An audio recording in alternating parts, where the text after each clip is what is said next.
Welcome to Kamareddy జిల్లా news. Yellareddy division కేంద్రంలోని BC బాలిక వసతి గృహంలో 8దో తరగతి చదువుతున్న శ్రావణి అనే విద్యార్థిని బుధవారం హాస్టల్లోనే అనుమానాస్పద స్థితిలో మృతి చెందింది.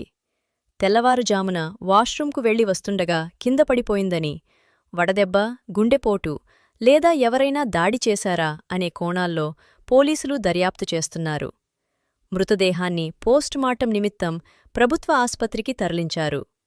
పోస్టుమార్టం నివేదిక వస్తేనే పూర్తి స్పష్టత వస్తుందని ఎస్ఐ మహేష్ తెలిపారు. బాన్సువాడ, ఎల్లారెడ్డి డీఎస్పీలు, సీఐలు హాస్టల్ను సందర్శించి విచారణ చేపట్టారు.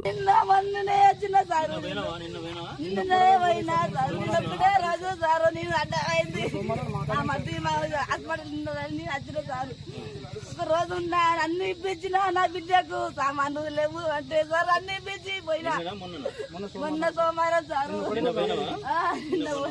నిన్న రాలే సార్, నిన్న రాలే. అమ్మ మంచిగా ఉంది, నేనాతో అమ్మ ఎగ్జామ్స్ అయిపోయినప్పుడు రాకు అని చెప్పింది సారు. ఏ ప్రాబ్లం లేదన్న సారు, అమ్మ నీకేమైనా అవుతుంది అన్నగా నాకేం లేదు, అమ్మ మంచిగా ఉన్నా. నేను నా దోస్తు దగ్గర చెప్పింది. జ్వరం ఏమైనా వచ్చిందా? జ్వరం రాలేదు, ఏమీ రాలేదు. నా విద్య అమ్మా నేను బాధ అవుతా అన్నదే. అమ్మా అమ్మా అమ్మా అమ్మ పోయమ్మ నీతో పని పడతానే అన్నదే. అమ్మా అమ్మా తండ్రి పేరు 6 వస్తుంది మాకు. 8 సారు. 8వ తరగతి పరీక్షలు రాస్తుందా?